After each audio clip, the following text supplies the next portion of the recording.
Hello, हाय, welcome, नमस्ते। मेरा नाम ऋतिक और आज हम फिर से बात करने वाले हैं एक और इंपॉर्टेंट कंसेप्ट के ऊपर। तो ये वीडियो सेमेस्टर 5 के उन बच्चों के लिए मोस्ट इंपॉर्टेंट होने वाली है जिनके पास सब्जेक्ट है इंट्रोडक्टरी डेवलपमेंट इकोनॉमिक्स। तो चलिए शुरू करते हैं आज की वीडियो। और इस कंप्लीट सीरीज के नोट्स ऑलरेडी बन चुके हैं। जिन बच्चों को नोट्स परचेज करने हैं वो इस नंबर पे जाए 9667836336 यहाँ पे व्हाट्सएप करके नोट्स ले सकते हैं। और नोट्स आपको दूसरी मिलेंगी, जो भी आपका स्टडी मटेरियल है उसकी पीडीएफ और जो भी इंपॉर्टेंट क्वेश्चन आंसर होंगे, ठीक है, मतलब विद आंसर्स, उसकी पीडीएफ आपको अलग से प्रोवाइड कर दी जाएगी। अब आते हैं आज के कंसेप्ट के ऊपर। तो आज का जो हमारा कंसेप्ट है वो है लेसन नंबर 1 का आखिरी कंसेप्ट, यानी कि जहां पे हम बात करेंगे लिमिटेशंस ऑफ इकोनॉमिक ग्रोथ। अब तक हमने ये समझ लिया कि इकोनॉमिक ग्रोथ क्या होती है और डेवलपमेंट क्या होता है, दोनों में फर्क भी क्या होता है और इकोनॉमिक ग्रोथ की इंपॉर्टेंस क्या है और ऐसे कौन कौन से फैक्टर्स हैं जिस पे इकोनॉमिक ग्रोथ डिपेंड करती है, वो सब हम डिस्कस कर चुके हैं प्रीवियस वीडियोस में। जिसने तक वो वीडियो ना देखी हो, आराम से जाए प्लेलिस्ट में, सीरीज वाइज उन वीडियो को देखिए, उसके बाद ही इस वाली वीडियो पे आना। लेकिन आज हम बात करेंगे लिमिटेशंस की, यानी कि इकोनॉमिक ग्रोथ के बेनिफिट तुमने बहुत सारे देख लिए प्रीवियस वीडियोस में। अब समझते हैं दिक्कतें क्या आती हैं इकोनॉमिक ग्रोथ के साथ साथ। तो एक एक करके डिस्कस करते हैं। तो एक सिंपल सी बात है, देखो हमने एक बार ये डिस्कस किया था कि इकोनॉमिक ग्रोथ जो है उसकी इंपॉर्टेंस क्या है, बहुत ज्यादा है। लेकिन क्या मैं ये कह सकता हूं कि इकोनॉमिक ग्रोथ का, ठीक है, हैप्पीनेस से कोई रिलेशन है? तो इकोनॉमिक ग्रोथ का हैप्पीनेस से कोई भी रिलेशन नहीं है, क्योंकि ऐसी बहुत सी कंट्रीज हैं जो इकोनॉमिक ग्रोथ में तो काफी अच्छा परफॉर्म कर रही हैं, लेकिन वहां के लोग फिर भी खुश नहीं है। सोशल लाइफ खत्म हो चुकी है, आप लोग भी काफी बार देखते होंगे, ऐसी बहुत सी कंट्रीज हैं, ठीक है। तो इकोनॉमिक ग्रोथ का हैप्पीनेस से कोई भी रिलेशन नहीं है। मतलब खुश रहने वाला हमेशा किसी भी हालात में खुश रह सकता है, और खुश ना रहने वाला, ठीक है, चाहे उसे कितना भी कुछ आप बढ़िया लगा दो इस जिंदगी के अंदर, वो हमेशा दुखी ही रहेगा। तो हैप्पीनेस का इकोनॉमिक ग्रोथ से कोई रिलेशन नहीं है, यानी कि हैप्पीनेस का पैसों से कोई भी रिलेशन नहीं है। हाँ, पर एक बात तो कंफर्म है, जब हमारे पास फाइनेंशियल थोड़ी सी दिक्कत होती है, यानी कि मैं ये कह सकता हूं यहाँ पे, जब हमारे पास फाइनेंस की थोड़ी सी कमी होती है तो हैप्पीनेस के चांस भी क्या होते हैं, थोड़े से कम हो जाते हैं। लेकिन अगर फाइनेंस फालतू होगा तो आप खुश हो जाओगे, ऐसा कोई भी जरूरी यहाँ पे नहीं है। क्योंकि हम यहाँ पे किस चीज को पीछे भागते हैं आजकल, रिसोर्सेज के पीछे, कि जितना फालतू लोगों के पास फाइनेंस होगा वो उतने ही रिसोर्सेज को एक्यूमुलेट कर पाएगा, यानी कि अपने पास रख पाएगा, और जब अपने पास रख पाएगा तो उसे उतनी खुशी मिलेगी, ऐसा कोई भी जरूरी नहीं है यहाँ पे। तो तुमने देखा कि इकोनॉमिक ग्रोथ का हैप्पीनेस से क्या रिलेशन है, तो कोई भी रिलेशन नहीं है। अब समझते हैं लिमिटेशंस क्या क्या आई। तो पहला हमारे पास क्या आया, इनइक्वालिटी ऑफ इनकम। अब बात ये आती है कि इकोनॉमिक ग्रोथ को हम पता कैसे लगाते हैं, ऑल ओवर एक कंट्री में पर कैपिटा इनकम कैसी चल रही है। अब एक सिंपल सी बात है, सपोज करो अगर मैं आपको इंडिया का एग्जांपल दूं, तो इंडिया में 10% लोग जो हैं वो क्या है, रिच है। लेकिन जो बाकी 90% है, इसमें मिडिल क्लास भी आते हैं और पुअर लोग भी आते हैं, ठीक है। तो इसमें दोनों आएंगे, मैं यहाँ पे पूरे लिख देता हूं, मिडिल क्लास या फिर पुअर लोग, ठीक है। तो गरीब लोग 90% है और रिच है 10%। तो जो 10% रिच पर्सन है, इनके पास इतना फालतू पैसा है कि वो इन 90% की एवरेज को भी बढ़ा के दिखा देते हैं। तो इसकी वजह से क्या होता है कि ओवरऑल जो हमारा वो आता है पर कैपिटा इनकम, वो बढ़ जाती है। तो इसका मतलब थोड़ी ना कि कंट्री के अंदर सारे लोग खुश हैं, कहीं ना कहीं इन 10 की वजह से इनकी जो इनकम है वही बढ़ के आ रही है, और जब इनकी इनकम बढ़ के आ रही है लेकिन इन्हें उस इनकम का बेनिफिट नहीं मिल रहा। तो एक सिंपल सी बात है, इकोनॉमिक ग्रोथ के साथ सबसे बड़ी जो प्रॉब्लम आती है खासकर इनिशियली, उसको हम क्या बोलते हैं यहाँ पे, इनइक्वालिटी। इनइक्वालिटी का मतलब यही होता है unequal distribution of income and resources, कि जो 10% लोग हैं वो यहाँ पे क्या करेंगे, 90% रिसोर्सेज को यूज करेंगे एक कंट्री के अंदर, और जो 90% लोग हैं उनके पास सिर्फ क्या होगा, बाकी का बचा हुआ 10% रिसोर्स। तो ये फर्क है दोनों में। तो एक सिंपल सी बात है, यहाँ पे मैं ये कह सकता हूं कि ये लोग तो बहुत ज्यादा खुश रहेंगे जनरली, क्योंकि इनके पास रिसोर्सेज क्या है, बहुत ज्यादा है, और ये लोग क्या रहेंगे, बेचारे दुखी रहेंगे।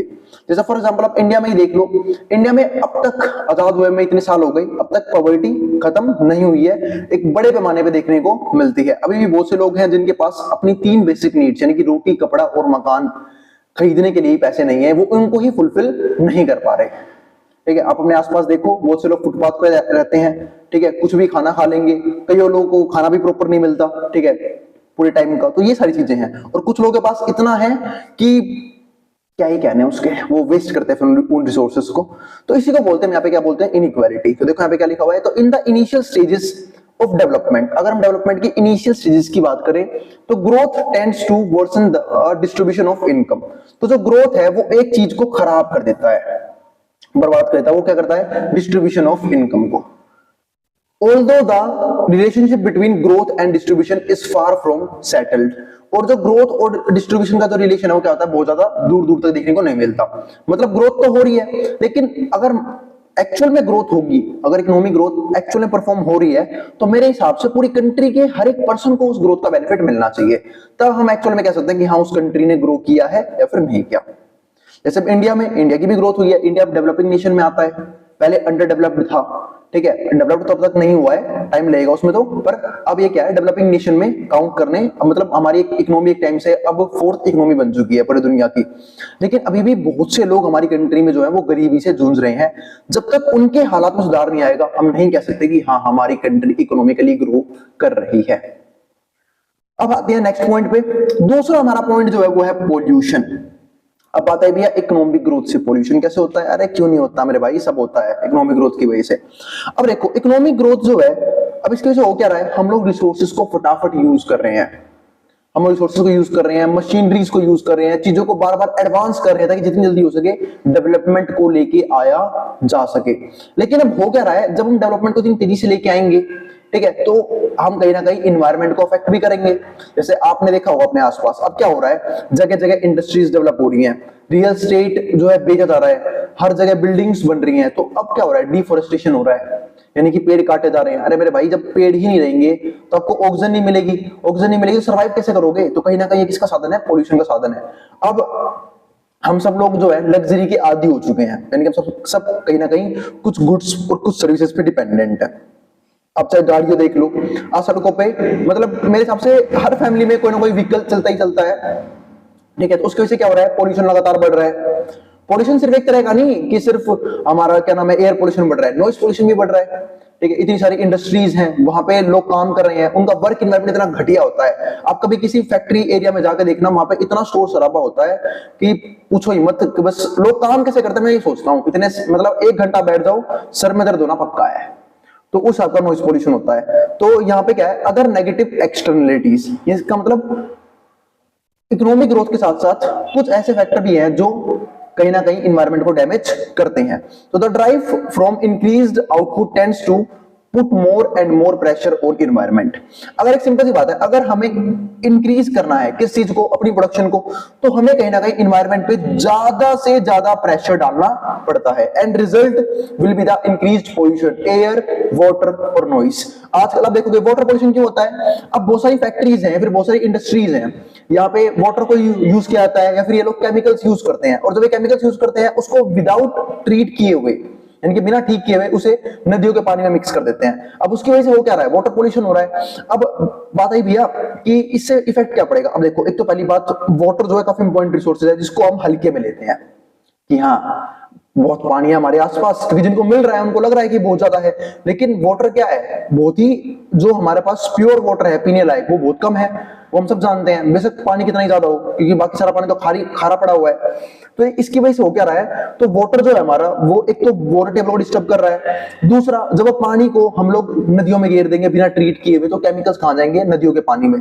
तो ना तो वो ह्यूमंस के पीने के लिए रहा, और उनके अंदर जो एक्वेटिक एनिमल्स है उनको भी खत्म करेगा। तो कहीं ना कहीं हम इन्वायरमेंट को इम्बैलेंस की तरफ लेके जा रहे हैं, और ये चीज सबके सब बोल रहे हैं। अब जब प्रॉब्लम्स आ रही हैं, अब इसकी वजह से एक और देखो, अब हो रहा है यहाँ पे ग्लोबल वार्मिंग, जो हम पॉल्यूशन करते हैं एयर पॉल्यूशन, उसकी से ग्लोबल वार्मिंग बढ़ रही है। अब गर्मी देखो, अब एक टाइम मुझे भी याद था अपने स्टार्टिंग बचपन में जब ठंड होती थी असली में। अब ठंड कब स्टार्ट होती है, बिल्कुल नवंबर के एंड में, दिसंबर में जाके 2 महीने की, दिसंबर जनवरी, वरना पहले टाइम में अक्टूबर नवंबर में लोगों को ठंड लगनी शुरू हो जाती थी। लेकिन अब तक ऐसा कोई मौसम आ नहीं रहा, क्यों, क्योंकि ग्लोबल वार्मिंग बहुत ज्यादा बढ़ चुकी है, टेम्परेचर बढ़ रहा है अर्थ का लगातार, और ऐसे चलता रहा तो आप लोगों ने एक चीज और पढ़ी होगी, ओजोन भी डिप्लीट हो रहा है, जिसकी वजह से सूरज की अल्ट्रावायलेट रेज अर्थ पे आ रही हैं। तो यानी कि हर तरफ से हम लोग अर्थ का नुकसान करने में लगे हुए हैं, सिर्फ एक चीज के लिए, इकोनॉमिक ग्रोथ के लिए, और उसका इंपैक्ट देखने को धीरे धीरे मिल रहा है, और उसका बड़ा इंपैक्ट देखने को मिलेगा आने वाले कुछ सालों में, अगर सुधार नहीं किया गया, ह्यूमंस अगर अपनी हैबिट्स में सुधार नहीं करता है तो। अब आते हैं अगले पॉइंट पे। तीसरा जो पॉइंट हमारे पास वो क्या है, loss of non renewables resources. अब loss of non renewable resources का मतलब क्या है, अब देखो रिसोर्सेज जो है यहाँ पे 2 तरह के होते हैं, जैसे मैंने वर्ड यूज किया ना, कई लोगों को इसका मतलब ही नहीं पता होगा। रिसोर्सेज 2 तरह के होते हैं, एक तो होता है हमारे पास रिन्यूएबल रिसोर्स, और दूसरा हमारे पास क्या होता है, नॉन रिन्यूएबल रिसोर्स।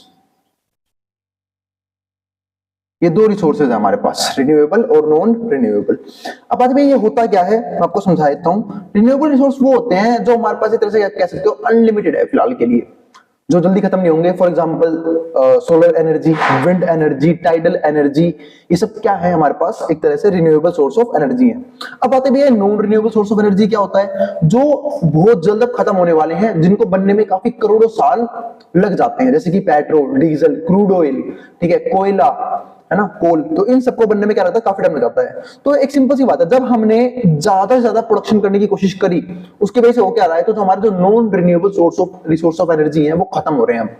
आपने देखा होगा कि पेट्रोल अब खत्म हो रहे हैं, तो धीरे धीरे ईवीज की तरफ शिफ्ट कर रहे हैं हम, कि हम क्या करेंगे, अब इलेक्ट्रिक बाइक, इलेक्ट्रिक व्हीकल्स, ये सब यूज करेंगे, ईवी की तरफ शिफ्ट करें। क्योंकि कोल भी खत्म हो रहा है, पेट्रोल वगैरह भी खत्म हो रहा है, पेट्रोल के प्राइस काफी हाई जा रहे हैं। क्यों? क्योंकि डिमांड बहुत ज्यादा है, सबके पास व्हीकल्स हैं, लेकिन सप्लाई उतनी है नहीं, क्योंकि ये क्या है, non renewable resource of energy, जिसकी वजह से ये फटाफट क्या हो रहा है, खत्म हो रहा है। और एक टाइम ऐसा आएगा जब बिल्कुल खत्म हो चुका होगा।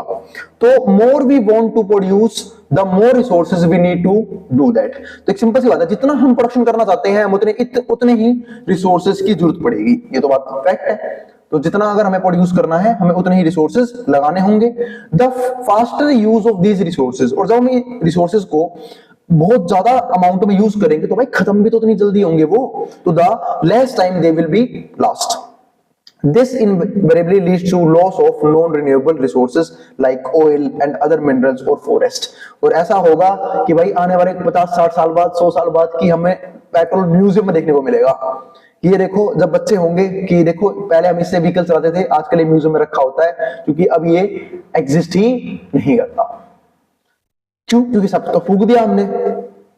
और जो आने वाली जनरेशन है वही बोलेगी कि क्या कर दिया हमारे पेरेंट्स वगैरह ने, सारा एनवायरनमेंट की धज्जियां उड़ा दी, ठीक है, हमारे लिए कुछ बचा ही नहीं है, पॉल्यूशन ही पॉल्यूशन है, एयर पॉल्यूशन, वाटर पॉल्यूशन, खाने में पॉल्यूशन, ऑर्गेनिक फूड भी नहीं मिल रहा, सब कुछ बर्बाद करके बैठे हुए हैं।